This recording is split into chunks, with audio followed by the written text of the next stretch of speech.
You know, right now, if you're an entomologist, you almost got a chip on your shoulder because pigweed's getting all the attention. And justifiably so. It's a big problem.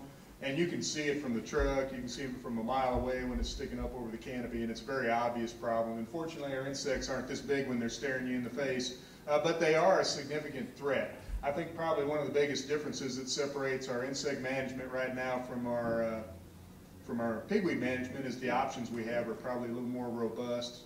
And some of those new technologies are what I'm going to talk about today. I'm going to talk about them very briefly. I'm going to go shorter than the time I have allotted because I've invited a couple of speakers that are going to touch much more in depth on these new technologies. Again, I'm going to set up a little background for some of the speakers coming up, but I did want to mention we have some new technologies in the pipeline in regards to BT cotton, but in 2012 the options will not change. We will be growing either wide strike or Bollgard 2 cotton. Both those are 2-gene BT cottons. The first gene's the same, essentially, a Cry1AC, and that's common really with all these technologies. They're going to have a Cry1A component. They do differ in the second gene in that wide strike is Cry1F and Bollgard 2 is Cry2AB. In 2013, unless something drastic happens, we do expect the introduction of twin link technology. It'll be Cry1AB and a different Cry2 protein. We've been evaluating that now for several years. I really had my first good look at it this year. And I think what's going to make this product potentially of interest to growers is not the dual BT component, but probably the herbicide aspects, because this crop would have, or twin link technology will have herbicide resistance to both glyphosate or Roundup and Liberty or Ignite, glufosinate, if I said that correctly.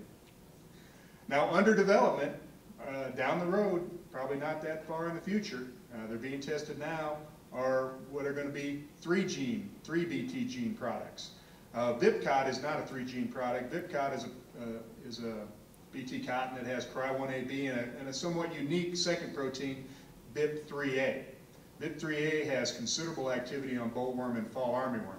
I'm not sure Vipcot by itself as a product is going to see the market. However, almost all the seed companies, including Monsanto, including Phytogen, and including Bayer, are pursuing stacks with their 2-gene products with BIP3A. This should improve control considerably of caterpillar pests. I'm not going to say it's going to put us out of the worm spraying business, but it might. And before I move on, I just wanted to remind people how impactful BT cotton has been. I mean, it's really not been that many years ago, and we already take BT cotton for granted. This is a picture from Arkansas. I could have showed you similar pictures from my trials this year showing you the level of protection that BT cotton provides, near perfect protection against tobacco budworm, good but varying levels of protection against bollworm. We do know and understand that under some circumstances we may have to spray for bollworm or fall armyworm in these technologies, but the reality is these technologies are comparable enough that we're not choosing our varieties based on BT technology. When BT technologies first came out, that was not really the case. We were willing to accept a poor variety to get the BT technology. It came out in 1996 after 1995, which in the Mid-South was a devastating year for tobacco budworm. But the reality is, again, that we're choosing these technologies based now on how well the varieties perform, but also what herbicides you can apply over the top. Insecticide seed treatments are another technology that's really not new, but they are constantly evolving. They're pretty complicated. Just in summary, and we're going to have a presentation talking about insecticide seed treatments and thrips control in particular. Even though it's pretty complicated and there's a lot of AIs on the seed right now, really in terms of insect control, there's 2 products that we still putting a lot of weight on. Imidacloprid, which used to be called Gaucho, and thiamethoxam or Cruiser. And there's all kinds of options in the companies. You can get a fungicide upgrade, and by the way, all these cotton seed will come with a base fungicide treatment. You can also include seed treatments that have nematicide or nematode control properties.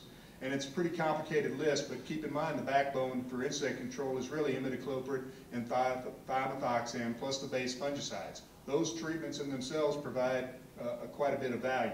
Now there is a little tweak to that. Bayer Crop Science on selected Stoneville and FiberMax varieties are offering Aris Trilex Advanced plus Poncho Votivo. Aris contains a nematicide control component. The Votivo is a biological product intended to suppress nematode damage as well, but it also includes Poncho, which we're familiar with in corn as an insecticide seed treatment. So that may add some additional suppression of thrips control. We really need some more data to determine what that brings to the market. And I showed that slide to try to, which was complicated enough, so I wouldn't have to show you this slide, but I'm going to show it anyhow. And I noticed Scott Aiken was going to show it later. This is a list, essentially, of all the company options showing all the AIs that are on the seed right now. And we've really kind of hit the limit. If you get the deluxe packages, you're talking 6, 7 different active ingredients, including insecticides, fungicides, and nematicides. Now, I don't expect anybody to read this slide. Actually, there's a handout out on the registration table. This doesn't even include the rates, which is another level of complexity. But overall, I would make the comment that we do have insecticide seed treatments either offered by the company that can be applied downstream that are pretty robust and add some definitely crop protection. And just to make the point that thrips can be bad, they can. We had a really bad year in this past year in 2011. We had some issues with some seed that was not treated by mistake. This is just an example of that in Crockett County. The grower had started planting the field, changed over his seed, thought the next seed had seed treatment on it, and it didn't, and essentially had a devastating loss. This is one reason we do not recommend not using an at-planting insecticide for thrips control. I did want to take a couple of minutes and mention some new foliar insecticides. Some of these things are going to be really valuable tools in our toolbox. Prior to the introduction of BT cotton, some of these things would have been especially valuable. First one I'll mention is Belt. This is a Bayer Crop Science product. Use rate in cotton is 2 to 3 ounces per acre. It is also labeled on soybean, corn, and sorghum. We used a lot of this product in soybean last year in the Mississippi River bottoms with great effect on controlling corn earworm. Had good residual control, provided more consistent control than the pyrethroid insecticides. It's broad spectrum. It's relatively expensive at this time, 2 or 3 times the price of a pyrethroid insecticide. However, when you have a lot of corn earworms, failure is not an option in soybean. And so this product prevented a lot of failures. The next 2 products, one from DuPont and one from Syngenta, Prevathon and Besiege respectively, contain Rynaxypyr. That's a new AI in the same class of chemistry as Belt SC. Rynaxypyr is probably the most active insecticide I've tested for control of caterpillar pests. Broad spectrum, even longer residual control than Belt. Also, they're a little prouder of it. It's a little bit more expensive. Now, what separates Prevathon and Besiege is actually a premix, which includes a pyrethroid, specifically karate. So it would add some spectrum of control, say, on stink bugs. But again, I think Dr. Jackson later on is going to show some data on using some of these products over the top of BT cotton, and I'll show a data slide here in a minute as well.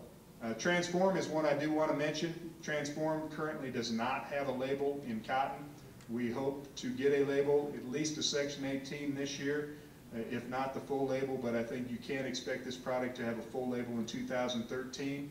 This is an insecticide from Dow AgroScience. Right now, the first label that will come out will be on cotton.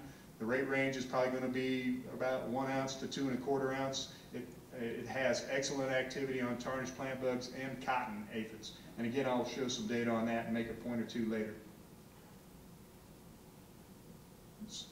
I'm not going to show a lot of data on Prevathon or Belt, so I don't steal Dr. Jackson's thunder, but I did just want to make a point. This is a trial we had in Jackson, Tennessee this year where we had 2 applications of these products on a non-BT cotton, Phytogen 315. You can probably not read the rates there, but we had Prevathon at 10 and 20 ounces and Belt at 2 or 3 ounces. The very far bars on the right are the untreated plots, and this is showing you boll damage. So we had a lot of pressure in Jackson, and this is worm damage per 50 bolls, and well over 50% of our bolls were damaged. Now on the bottom, or the far left, is actually a wide strike variety untreated, Phytogen 375. So you can see that with these foliar insecticides, at times we can provide control as well or even better on non-BT cotton than what we see with BT cotton. But again, these products are going to have considerable utility and maybe even some utility on the existing BT varieties that are out there right now. I did want to make a point or two further about Transform, again, with the caveat that right now it is not labeled for use in cotton. This is just showing you the results of one of probably 10 trials I have with Transform on tarnished plant bug. Again, on the right, you're looking at the untreated. On the far left are two different rates of Transform, and everything else are the competitive standards. 8 ounces of Vital, a pound of orthene, 5 ounces of indigo. These are the best and the highest rates of the competitive standards, and the point I'd like to make is Transform is the real deal. It is every bit as good, or in some cases better, than our best competitive standards for controlling tarnished plant bug. Having said that, it's not going to be a standalone product that we can rely on exclusively. It's very good on aphids. It does not provide control of bollworm.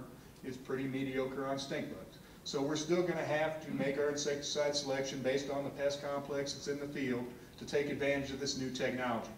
Probably the most exciting thing to me about Transform is it does represent a new mode of action. That new mode of action will be a considerable tool in terms of preventing resistance. We do have resistance to plant bugs in Tennessee, and it's probably going to get worse unless we do use some new tools. With that, I'm going to end my comments. I would make a plug for our resources, our UT resources that we have, including utcrops.com and our UT Crops news blog. I think many people are familiar with those things, and we appreciate your support.